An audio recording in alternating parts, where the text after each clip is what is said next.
माता पार्वती ने घोर तपस्या की, तब माता पार्वती का विवाह शिव जी से हुआ। शिव विवाह पार्वती अपने तप को पूर्ण होते देख घर लौट आई और अपने माता पिता से सारा वृत्तांत कह सुनाया। अपनी दुलारी पुत्री की कठोर तपस्या को फलीभूत होता देखकर माता पिता के आनंद का ठिकाना नहीं रहा। उधर शंकर जी ने सप्तर्षियों को विवाह का प्रस्ताव लेकर हिमालय के पास भेजा और इस प्रकार विवाह की शुभ तिथि निश्चित हुई।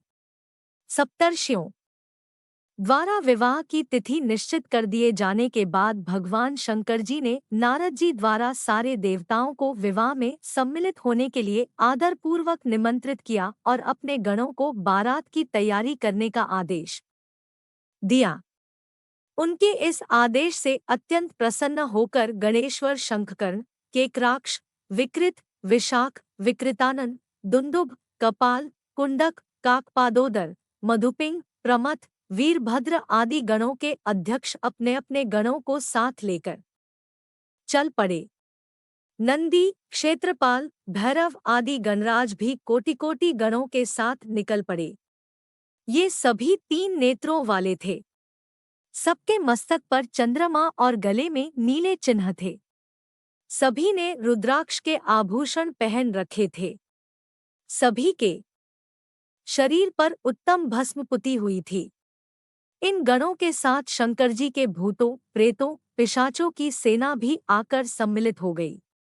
इनमें डाकनी, शाकिनी, यातुधान, वेताल, ब्रह्मराक्षस आदि भी शामिल थे। इन सभी के रूपरंग, माथ, आकार प्रकार, चेष्टाएं, वेशभूषा, हाव भाव आदि सभी कुछ अत्यंत विचित्र थे। किसी के मुख ही नहीं था और किसी के बहुत से मुख थे। कोई बिना हाथ पैर के ही था तो कोई बहुत से हाथ पैरों वाला था। किसी के बहुत सी आंखें थी और किसी के पास एक भी आंख नहीं थी। किसी का मुख गधे की तरह, किसी का सियार की तरह, किसी का कुत्ते की तरह था। उन सब ने अपने अंगों में ताज़ा खून लगा रखा था। कोई अत्यंत पवित्र और कोई अत्यंत विभत्स तथा अपवित्र गणवेश धारण किए हुए था। उनके आभूषण बड़े ही डरावने थे। उन्होंने हाथ में नरकपाल ले रखा था। वे सबके सब अपनी तरंग में मस्त होकर नाचते गाते और मौज उड़ाते हुए महादेव शंकर जी के चारों ओर एकत्रित हो गए। चंडी देवी बड़ी प्रसन्नता के साथ उत्सव मनाती हुई भगवान रुद्रदेव की बहन बनकर वहां आ पहुंची। उन्होंने सर्पों के आभूषण पहन रखे थे। वे प्रेत पर बैठकर अपने मस्तक पर सोने का कलश धारण किए हुए थी।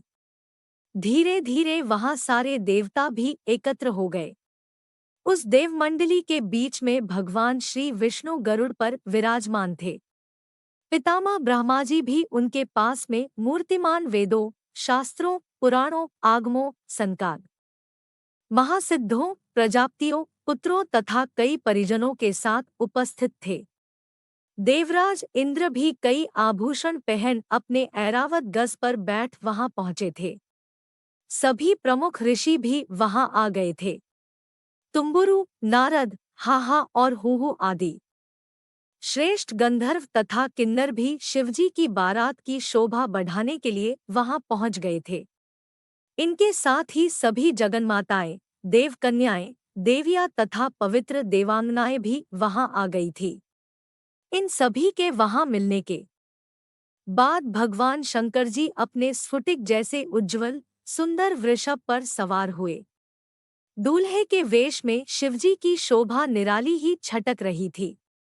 इस दिव्य और विचित्र बारात के प्रस्थान के समय डमरुओं की डमडम, शंखों के गंभीर नाद, ऋषियों महर्षियों के मंत्रोच्चार, यक्षों, किन्नरों, गंधर्वों के सरस गायन और देवांगनाओं के मनमोहक नृत्य और मंगल गीतों की गूंज से तीनों लोग परिव्याप्त हो उठे।